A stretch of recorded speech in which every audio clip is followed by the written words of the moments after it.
भारत माता की वंदे इनकलाब। आज असम में गुवाहाटी में जगह जगह से देश को दुनिया का नंबर 1 देश ने की इच्छा लेकर पहुंचे हुए आम आदमी पार्टी की रीढ़ की हड्डी कार्यकर्ता पदाधिकारी, नॉर्थ ईस्ट की हमारी पूरी टीम, असम की टीम, त्रिपुरा की टीम, अरुणाचल प्रदेश की, मिजोरम की टीम, प्रभारी पदाधिकारी सभी जिन्होंने पर्दे के पीछे रहकर इतना अच्छा अरेंजमेंट किया, उनका धन्यवाद। और सबसे ज़्यादा मैं धन्यवाद करता हूँ उस शख्सियत का जिन्होंने हमें यहाँ इकट्ठे होने की एक वजह दी, जिन्होंने पूरे देश की राजनीति को एक नई दिशा और दशा देने का अहद लिया है, जिन्होंने भ्रष्टाचारियों को बहुत ही सख्ते में डाल रखा है और जिनकी कही हुई बात को घर घर अखबार में, टीवी पर सुना जाता है, और जिनकी एक पार्टी जो दिल्ली से चली थी आज पूरे देश में फैल रही है क्रांति, उस क्रांति के कन्वीनर श्री अरविंद केजरीवाल जी, जो कि मुख्यमंत्री हैं दिल्ली के और आम आदमी पार्टी के नेशनल कन्वीनर हैं हमारे। दोस्तों, असम में भी वही समस्याएं हैं जो पंजाब में हैं, असम में भी वही समस्याएं हैं जो दिल्ली में हैं, असम की समस्याएं भी वही समस्याएं हैं जो देश की हैं। भ्रष्टाचारी सबसे बड़ी बीमारी, भ्रष्टाचार को आप भी झेल रहे हो, पूरा देश झेल रहा है। पहले भ्रष्टाचारी, फिर इनकी 5-5 साल की बारी। पंजाब में भी ऐसा था, 5 साल अकाली दल बीजेपी, 5 साल कांग्रेस, 5 साल अकाली दल बीजेपी, 5 साल कांग्रेस।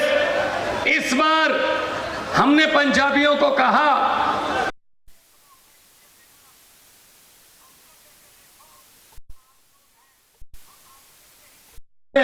आपके बेटियां, आपके भतीजे, आपके छोटे बड़े भाई हैं, तो लोगों ने ऐसा मौका दिया कि 117 में से 92 सीटें दी। 1 साल के बीच पंजाब की तरक्की की बातें आप यहां असम में सुन रहे होंगे। सबसे पहले हमने भ्रष्टाचारियों को काबू करने के लिए एक हॉटलाइन, हेल्पलाइन जारी की। लोगों को कहा, अगर किसी दफ्तर में कोई बाबू, कोई अफसर आपसे रिश्वत मांगता है, मना नहीं करना, जेब से मोबाइल निकाल के फोटो खींच लेना या वीडियो बना लेना, इस नंबर पर व्हाट्सएप कर देना, बाकी काम हमारा है। आज सैकड़े अधिकारी जो भ्रष्टाचारी थे वो जेल की हवा खा रहे हैं पंजाब में। काम टाइम पे होने शुरू हो गए और मैसेज चला गया, पूरे सिस्टम में मैसेज चला गया कि अब सिर्फ तनख्वाह से ही गुजारा करना पड़ेगा, तनख्वाह के बिना इधर उधर से पैसे नहीं ले सकते आप। और उसके बाद हमने वादा किया था पंजाब में कि हम बिजली आपको फ्री करेंगे, तो विपक्ष कह रहा था पैसे कहां से आएंगे। हमें पता था पैसे विपक्ष वालों से ही आएंगे, क्योंकि इन्होंने इतना भ्रष्टाचार कर रखा है, 2-4 बड़े बड़े मंत्रियों को पकड़ लो, पैसे निकल आएंगे। आज जुलाई 1 को हमने बिजली फ्री की, 600 यूनिट फ्री है। आज 80% से ज्यादा घरों को पंजाब में बिजली का बिल 0 आता है जी, 0 बिल आता है। और हमने बिजली ज्यादा पैदा की और बजट में हमने कोई टैक्स भी नहीं लगाया। ये होता है काम करने का तरीका। कभी यहाँ से निकल नहीं सकता। अरविंद केजरीवाल जी के साथ जब पंजाब में हम ऐसे ही सभाएं कर रहे थे जैसे आज आपके पास आए हैं, तो हम वादे नहीं गारंटियां दे रहे थे। उनमें से एक गारंटी थी कि आप घर से निकलोगे, आपके घर के 50-100 मीटर इधर या फिर इधर आपको एक मोहल्ला क्लिनिक, आम आदमी क्लिनिक मिलेगा। 1 साल में 503 मोहल्ला क्लिनिक खोलकर आपके सामने खड़ा हूं भाई साहब। हमने गारंटी दी थी कि पंजाब के युवाओं को नौकरी देंगे। उनके हाथ में कंप्यूटर होने चाहिए, उनके हाथ में आईपैड होने चाहिए, उनके हाथ में सोने के चांदी के मेडल होने चाहिए, वक्त अलग अलग चैंपियनशिप जो इंटरनेशनल या नेशनल लेवल की हैं। तो आज आपके सामने मैं खड़ा हूं गुवाहाटी में। पता कर लेना पंजाब में 1320 तो कल ही हमने नियुक्ति पत्र दिए हैं। 28,472 नौकरियां देकर आपके सामने आया हूं 1 साल में, सिर्फ 1 साल में। सरकारी नौकरियां, ये नहीं है कोई ठेके पे रख लिए या कोई प्राइवेट रख लिए, नो, सरकारी नौकरियां। और नियुक्ति पत्र बांटकर वो जो लड़के लड़कियां हैं वो अपनी कुर्सियों पर बैठे काम कर रहे हैं अपने दफ्तर में, वो कहीं भटक नहीं रहे इधर उधर। ये होता है अगर अच्छी नीयत हो, अगर सीखने का मादा हो। दिल्ली से सीखा हमने, दिल्ली से हमने मोहल्ला क्लिनिक सीखे और दिल्ली से ज्यादा बना दिए हमने, क्योंकि दिल्ली को सीखने में, तजर्बा करने में जो टाइम लगा वो हमारे पास तो सिर्फ बना बनाया मॉडल आया, हमें वो टाइम नहीं लगा। दिल्ली ने स्कूल अच्छे किए, दिल्ली ने स्कूल अच्छे किए। दिल्ली के स्कूल प्राइवेट स्कूलों से सरकारी स्कूल जो अच्छे हैं 99.7% उनका रिजल्ट आता है। प्राइवेट स्कूलों से निकालकर माता पिता अपने बच्चों को सरकारी स्कूल में भर्ती करवा रहे हैं। और जब ट्रंप की पत्नी ने कहा मोदी जी से मैंने दिल्ली के सरकारी स्कूल देखने हैं, तो मोदी जी ने पहले तो मनाया कि मत जिद करो, वो कहते नहीं मैं तो देखने हैं। अब मोदी जी को ये पता था, उस समय एमसीडी उनके पास होती थी कि अगर हमारे वाले दिखाए तो बेइज्जती हो जाएगी। फिर अरविंद केजरीवाल जी को फोन किया, एक सरकारी स्कूल की चाबी दे दो। तो हमने सोचा कोई बात नहीं, देश की इज्जत का सवाल है, चाबी दे देते हैं, दिखाना तो हमारे वाले ही पड़ा ना। फिर और चाबी लेकर ऑर्डर जारी कर दिया, यहां केजरीवाल नहीं आ सकता। देखो कैसी बात है, ये मतलब इतना डर जाते हैं ये। तो हमने सरकारी स्कूल प्राइवेट से अच्छे कर दिए। एक बात नोट कर लीजिए गुवाहाटी वालों, मैं जैसे ही आज उतरा एयरपोर्ट पर तो मुझे 3-4 लोग मिले, तीनों चारों ने एक बात ही कान में बोली, ये जरूर बोल देना थोड़ा हमारे सीने में ठंड पड़ जाएगी। मैंने कहा क्या? कहता दिल्ली और पंजाब में आप तो सरकारी स्कूल खोलते हो, यहाँ मुख्यमंत्री की पत्नी अपना स्कूल खोल रही है।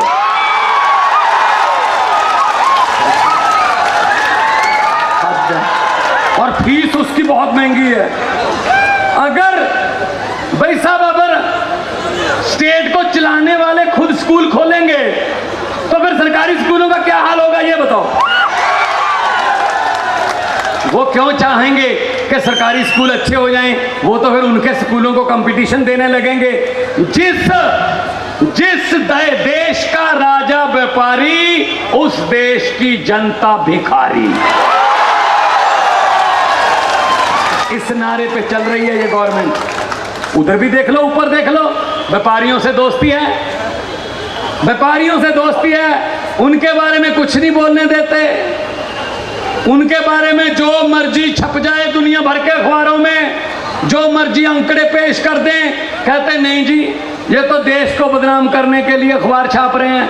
और कोई अच्छे काम कर रहा हो तो मोदी जी को किसी ने बता दिया दिल्ली के बच्चे तो, गरीब के बच्चे वो तो पढ़ के डॉक्टर बन रहे हैं जी, वकील बन रहे हैं। दिल्ली के सरकारी स्कूलों के रिक्शे वालों के, झुग्गी झोपड़ी वालों के बच्चे जिनके किसी का माँ बाप ऐसे ओवरब्रिज के नीचे काम करते हैं, कोई प्रेस करता है, कोई साइकिल का पंक्चर लगाता है, उनके बच्चे तो नीट क्लियर कर रहे हैं जी। उनके बच्चे तो बड़े बड़े अहदों पर तैनात हो रहे हैं, नौकरियां मिल रही हैं, और ये तो जी फिर बड़ा पंगा हो जाएगा। वो तो गरीबी, वो अपने अपने घरों की गरीबी वो हटा देंगे, और गरीबी हटा दी वो सोचकर वोट डालने लगेंगे, और सोचकर वोट डालने लगे लोग तो इनको कोई वोट नहीं डालेगा बीजेपी कांग्रेस को। तो उन्होंने कहा इसका क्या हल है, तो किसी ने बोल दिया जी मनीष सिसोदिया को उठा के जेल में फेंक दो। मनीष सिसोदिया जिसने स्कूल बनाए उसको जेल में फेंक दिया। फिर किसी ने कहा जी दिल्ली के सरकारी अस्पताल तो बहुत ही अच्छे हैं, पैरासीटामोल से लेकर 40-50 लाख रुपए के टेस्ट भी फ्री होते हैं जी। दिल्ली के लोग तो बहुत ही गुणगान कर रहे हैं आम आदमी पार्टी का, अरविंद केजरीवाल का। तो साहब ने पूछा क्या हल है, कहते जी सतिंदर जैन को उठा के जेल में फेंक दो। सतिंदर जैन को जेल में, जिसने अस्पताल बनाए, स्कूल बनाने वाले, अस्पताल बनाने वाले जेल में, और जो जेल में होने चाहिए थे वो इनके साथ रेल में। देखो कैसी बात है। एक आदमी था जो बचपन में रेल के डिब्बों में चाय बेचता था, और बड़ा होकर उसने रेल के डिब्बे ही बेच दिए। समझ गए, सारे समझ गए, सारे समझ गए कौन है। ये पब्लिक है, सब जानती है। तो भाई साहब पूरा देश बेच दिया, हमारे सामने देश बिक रहा है। अरे हम नारा भी ना लगाएं, हम पोस्टर भी ना छपाएं कि भाई देश बिक रहा है। 130 करोड़ जनता को हम चीख चीख के बोल रहे हैं भाई देश बिक रहा है। हमारे सामने देश को बेचा जा रहा है, एयरपोर्ट बेच दिए, भेल बेच दी, LIC बेच दी, स्टेशन बेच दिए रेलवे के, रेल बेच दी। खरीदा क्या? सिर्फ मीडिया, बाकी सब कुछ बेच दिया। थोड़ा सा मीडिया बचा है, वो यहां आ गए। अब मैं चाहूंगा इनके लिए तालियां, क्योंकि चलाना ना चलाना आज की सभा का ये वीडियो, ये तो इनके बॉस का काम है, उसकी मर्जी है, लेकिन कम से कम आ तो गए। हिम्मत की दाद देनी बनती है आज के जमाने में, वरना इनको भी जेल में। क्यों दिखाते हो जी किसी और को? हद है, हद है। इससे पहले भी बड़े आए थे जो हंकार करते थे मैं ही हूं, मैं ही हूं। ये पब्लिक है। लोग जब चाहें आदमी अर्श पर, और हंकार करने लगे लोग जब चाहें आदमी फर्श पर, जब मर्जी। पहले बड़े आए थे। मैं इन भ्रष्टाचारियों को कहना चाहता हूं, आप भी बोल देना उनको। भगवंत मान गुवाहाटी में आया था और ये बोल के गया था भ्रष्टाचारियों के लिए कि जितने मर्जी इकट्ठे कर लो पैसे, हीरे, मोती, मगर ख्याल इतना रहे कफन पे जेब नहीं होती। सब कुछ यहीं रह जाता है, कोई साथ में लेके नहीं जाता। गरीबों की बद्दुआ मत लो। सरकारें बनती हैं लोगों की जिंदगी का स्तर ऊपर उठाने के लिए, सरकारें लोगों को लूटने के लिए नहीं बनती।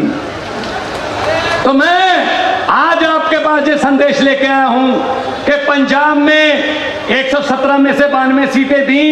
एक साल में हमने जो काम किए, ये बीजेपी कांग्रेस वहां पर पिछले 1966 में पंजाब बना था, 66 से लेकर वो काम नहीं कर पाए जो हम कर रहे हैं। उनमें से कुछ काम तो ऐसे हैं जिसकी गारंटियां भी हमने नहीं दी थी, लेकिन हमने कर दिए। हमने कहा जो काम पब्लिक के हित में है उसको करो, उसको करते हैं हम। तो इसलिए मैं कहना चाहता हूं कि इनसे बचिए।